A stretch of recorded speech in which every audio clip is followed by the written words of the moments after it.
ஆயுர்வேதம் ஒரு பொக்கிஷம், நம் ஆயுள் நீட்டக்கும் அற்புதம்.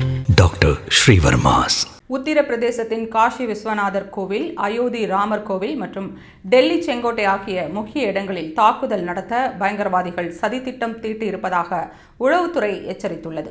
ஜம்மு காஷ்மீரின் பெஹல்காமில் நடந்த பயங்கரவாத தாக்குதலுக்கு பதிலடியாக ஆபரேஷன் சிந்தூர் நடவடிக்கையை இந்தியா மேற்கொண்டது.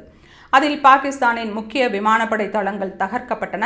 ஜெய்ஷ் இ முகமது அமைப்பின் பயங்கரவாத முகாம்கள் அழிக்கப்பட்டன. இதனால் பாகிஸ்தான் பயங்கரவாதிகள் பழிவாங்கும் நோக்கில் முக்கிய வழிபாட்டு தளங்கள் மீது தாக்குதல் நடத்த திட்டமிட்டுள்ளதாக தெரியவந்துள்ளது.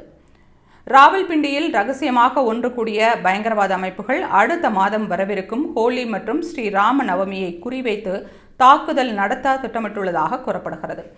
உளவுத்துறையின் எச்சரிக்கையை தொடர்ந்து டெல்லி மற்றும் உத்தரப்பிரதேசத்தில் பாதுகாப்பு பணிகள் போர்க்கால அடிப்படையில் முடுக்கிவிடப்பட்டுள்ளன. குறிப்பாக அயோத்தி ராமர் கோவில், காசி விஸ்வநாதர் கோவில், டெல்லி செங்கோட்டை, சாந்தினி சவுக் ஆகிய பகுதிகளில் முன்னெப்போதும் இல்லாத வகையில் பாதுகாப்பு பலப்படுத்தப்பட்டுள்ளது. இவை தவிர டெல்லியில் உள்ள ஆஷர்தாம், இஸ்கான் மற்றும் லோட்டஸ் கோவில்களிலும் பாதுகாப்பு படையினர் தீவிர கண்காணிப்பில் ஈடுபட்டுள்ளனர். பயங்கரவாதிகள் நேபாளம் அல்லது வங்கதேசம் வழியாக ஊடுருவ வாய்ப்புள்ளதால் எல்லைப் பகுதிகளில் பாதுகாப்பு அதிகரிக்கப்பட்டுள்ளது.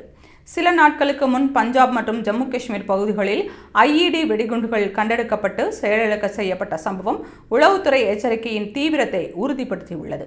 சந்தேகத்திற்குரிய வகையில் நடமாடுபவர்களையோ அல்லது பொருட்களையோ கண்டால் உடனடியாக போலீசாருக்கு தகவல் தெரிவிக்குமாறு பொதுமக்களுக்கு அறிவுறுத்தப்பட்டுள்ளது.